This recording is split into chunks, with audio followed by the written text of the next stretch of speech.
Pues es la primera vez que entrevisto a Carlota Agur. Hemos quedado aquí en su casa para hablar de su debut como novelista. Acaba de publicar Sola, una mujer que, por cierto, tiene 5 carreras universitarias y habla 7 idiomas, entre ellos el alemán, el japonés y el chino. Bueno, a ver cómo va.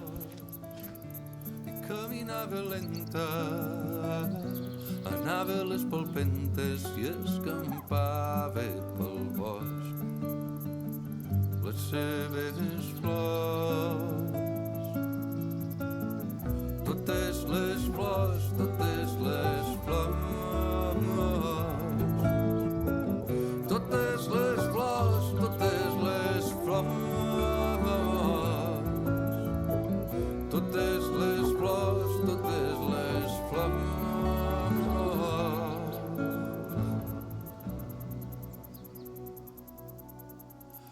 Tu guarida, donde medio vives y donde escribes un poco como la casa de Mei en tu nueva novela, en Sola.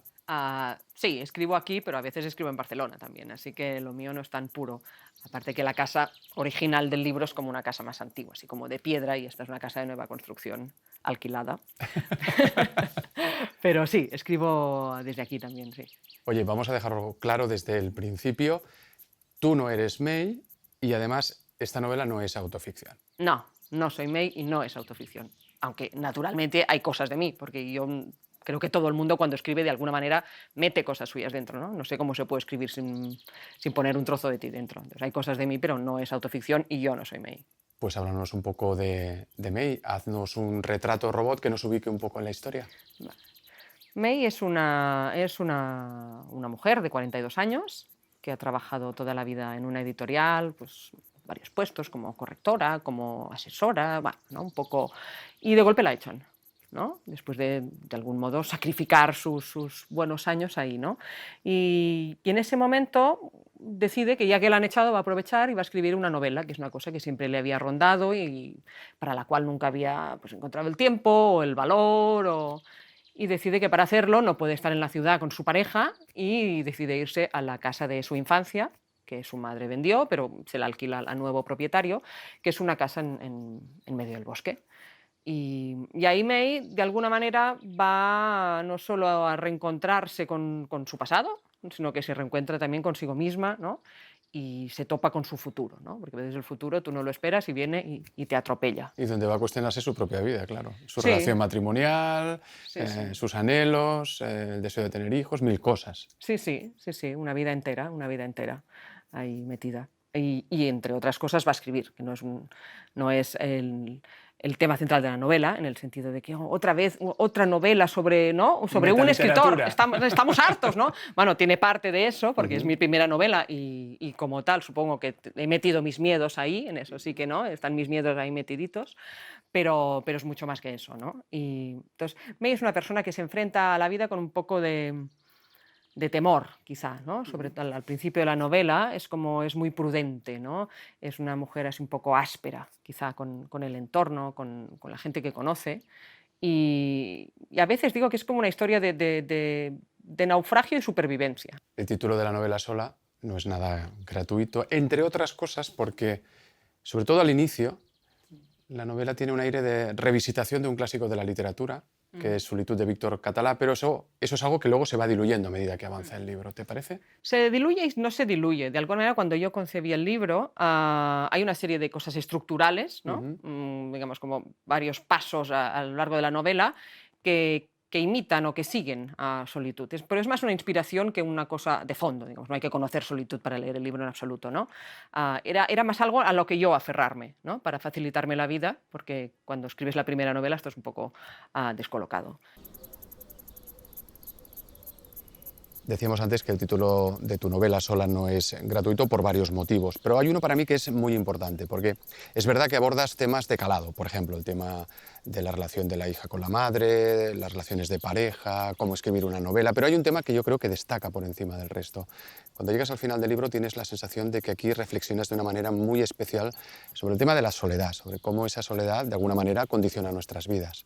Yo creo que en el libro hay muchos temas, pero todos de alguna manera se reúnen en la soledad, porque es una es un libro que es como una especie de crónicas, de un cúmulo de soledades que la protagonista May va acumulando. Y a partir de todas esas soledades que tocan temas diversos, ella va cambiando, ¿no? Porque la soledad es una cosa que nos transforma, que nos cambia, ¿no? No es, cuando tú estás en una situación de soledad no sales ileso de eso. Eso te afecta de alguna manera. Y al final esa es la explicación del libro, ¿no? ¿Qué le ha hecho la soledad a mi protagonista? Siguiendo con lo de la soledad, hay, no sé si decir un tema spin-off, que es el tema de la sexualidad en soledad. Y ahí, no sé si decir, Carlota, que se respira una cierta tristeza. Bueno, claro, es que la sexualidad en soledad es trágica, en el fondo, ¿no? Cuando tú te ves abocado a masturbarte porque no tienes nadie al lado, ¿no? Con quien compartir tu vida sexual, pues bueno, un día puede ser divertido, pero cuando no tienes otra opción es realmente trágico. Y al final, claro, es muy triste. May quiere ser madre, pero tiene problemas, luego es hija también y su relación con la madre es muy compleja. No sé si decir que hay una visión un poco, no sé decir, dura o difícil de la maternidad en alguien como tú que tiene varios hijos. Hay que sacarlo por algún lado. Yo creo que en el fondo toda maternidad y paternidad es un trastorno, ¿no? Como hijo y como padre, ¿no? Digamos, no existe una paternidad o una maternidad inocua, neutra, ¿no? Yo a mis hijos no les hago nada. Todos hacemos cosas a nuestros hijos y nuestros padres nos han hecho cosas. Simplemente intentamos que lo que no nos ha convencido de la educación que hemos recibido, no hacer lo mismo con nuestros hijos, pero al final estamos fallando por otros lados, porque es inevitable, porque hay que elegir. Incluso cuando tú decides, no, yo voy a acompañar a mis hijos, incluso eso acaba afectando a tus hijos. O sea que la maternidad y la paternidad son terroríficas. Flavio es como otro, no sé decir, un alma en ese bosque. Es un hombre que además se enfrenta a la soledad de una manera distinta que ella. Flavio podríamos decir que es la esperanza, ¿no? Además de vecino. Además de vecino, eso siempre está bien, tener un vecino que sea esperanzador, pero de alguna manera es un rayo de luz. Digamos, la novela creo que es bastante oscura o se va oscureciendo y Flavio es un rayo de luz. Y supongo que por eso, de alguna manera, es necesario, ¿no? Tener ese contrapunto que no sea tan oscuro. Es una novela efectivamente con pocos personajes, pero hay uno muy especial, que es la naturaleza, porque es un personaje. De hecho, tú escribes en el libro que en el bosque hay otra ley, sin sirenas, sin zombies, sin espectros, y tengo la impresión de que May, a medida que avanza la novela, de alguna manera aprende a tener casi una relación simbiótica con la naturaleza. No sé si es algo que también te ha ocurrido a ti o no. No, bueno, yo vivo en el bosque, pero quizá no me he fusionado tanto como May con el bosque. Lo que sí que, en el fondo, en la novela hay una especie de contraposición entre la vida urbana y la vida en el campo. Que la vida en el campo no siempre tiene que ser rural en el sentido peyorativo de la palabra o en el sentido mitificado de la palabra, ¿no? Y para mí la naturaleza es un personaje más en todos los sentidos. Digamos, los personajes para ser ricos deben ser un poco ambiguos o deben tener contradicciones y la naturaleza también tiene esas contradicciones, ¿no? Es algo que te protege, ¿no? Te puedes ocultar en el bosque cuando te persiguen, pero el bosque te amenaza también, ¿no? Y al final es intentar recoger todas esas naturalezas y no una visión idealizada de la naturaleza.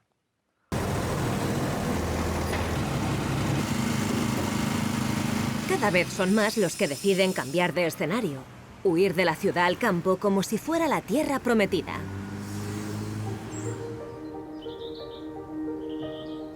El hipster creado por Daniel Gascón se fue a la España vacía y ahí sigue, como podemos leer en la secuela que acaba de publicar. La muerte del hipster trata de Enrique Notibol, que es una especie de Quijote posmoderno que está en un pueblo inventado de Teruel, que ha llegado a ser alcalde y se enfrenta a la pandemia, ¿no? Y es como un libro, pues, para mí de humor, donde, por ejemplo, pues, tiene que ver las medidas que se toman en este lugar tan pequeño, donde hay un lote de vacunas que tiene efectos literarios, donde hay un pequeño movimiento secesionista de una de las zonas de masías del pueblo.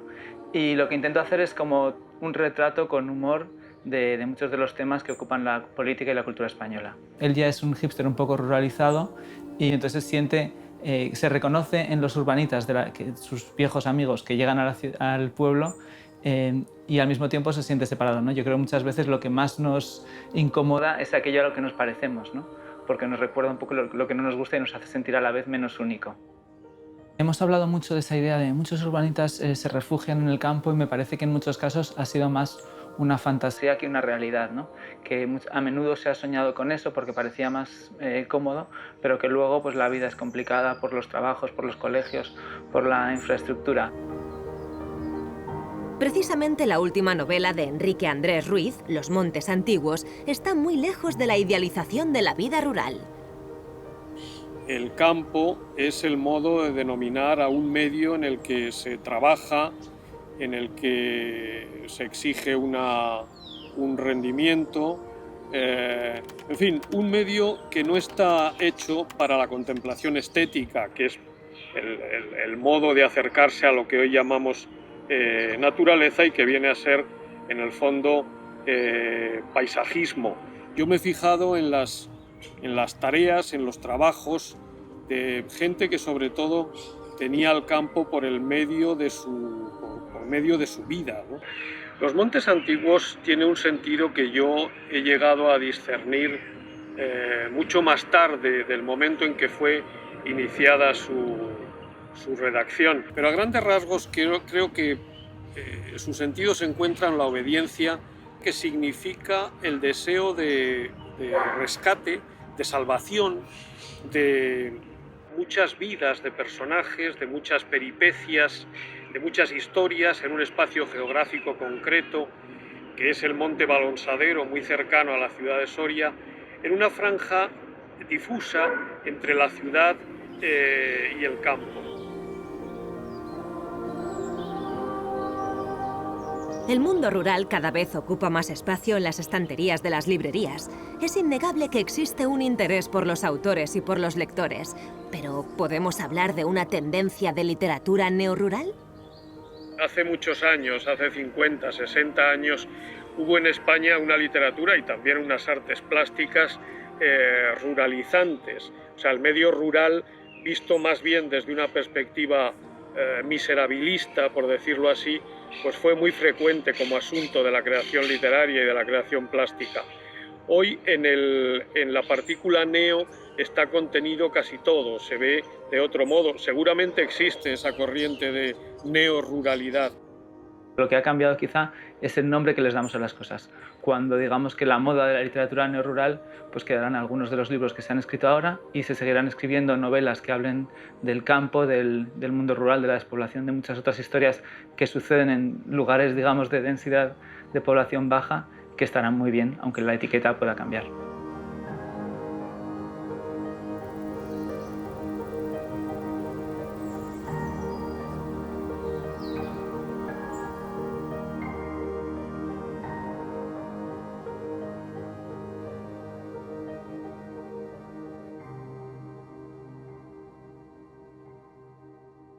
Carlota, el hecho de que estudiaras escritura en el aula de escritura creativa del Ateneo Barcelonés, ¿tiene algo que ver o ayuda a que Sola también tenga algo de making of, de cómo se escribe una novela? Sí, supongo que al final escribes sobre cosas que te pasan o sobre cosas que sientes, ¿no? Y cuando tú estás escribiendo una primera novela, reflexionas mucho sobre qué estás haciendo, cómo lo estás haciendo, si hay que hacerlo así o hay que hacerlo así, ¿no? Cuando pasas por una escuela de escritura, ellos te enseñan unas normas, unos trucos, ¿no? Y luego tú los aplicas o no los aplicas, ¿no? Pero hay una reflexión, supongo que siempre hay una reflexión sobre cómo escribes, pero al principio, y para mí al menos, la primera vez que escribes una novela es más potente, porque lo estás descubriendo todo, ¿no? Y por eso está metido también en Sola. May dice que siente más terror a la página escrita, a la página imperfecta, que a la página en blanco. ¿Te ocurre algo parecido? Sí, sí. De hecho, May, en lo que es la vertiente como escritora, refleja bastante las cosas que pienso yo. En otras no soy yo para nada, pero en esas sí. Y a mí sí me da mucho más miedo tener una página escrita imperfecta, mala, que no sabes cómo mejorar, porque dentro de la cabeza tú tienes unas ideas y te parecen brillantes, maravillosas, voy a hacer esto, ¿no? Y es una especie de abstracción, ¿no? Que, no sé, que echa chispas, ¿no? Y luego te pones y lo concretas en palabras, ¿no? Porque, ¿no? Y cuando lo concretas ves que no acaba de ser eso, ¿no? Y lo vuelves a hacer, ¿no? Es como cuando eres pequeño y quieres dibujar un elefante y tú ves el elefante en tu cabeza, ¿no? Y lo dibujas y eso parece un perro, ¿no? Pues es un poco lo mismo, ¿no? Esa sensación de que tú piensas una cosa pero luego al momento de ejecutarla no acaba de ser exactamente De momento combinas la escritura con la traducción. ¿El sueño es dedicarte solo a tus libros?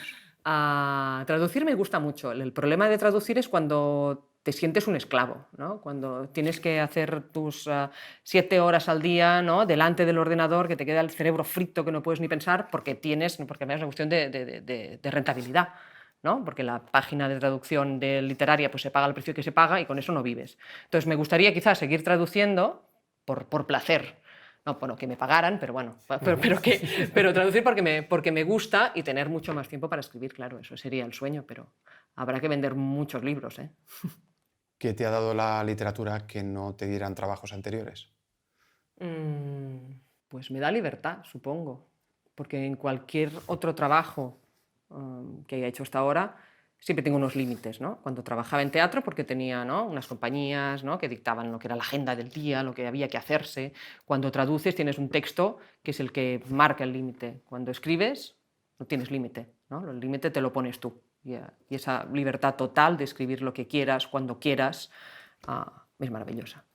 Tú ya habías publicado un libro de cuentos anteriormente, pero esta es tu primera novela, este es tu debut como novelista.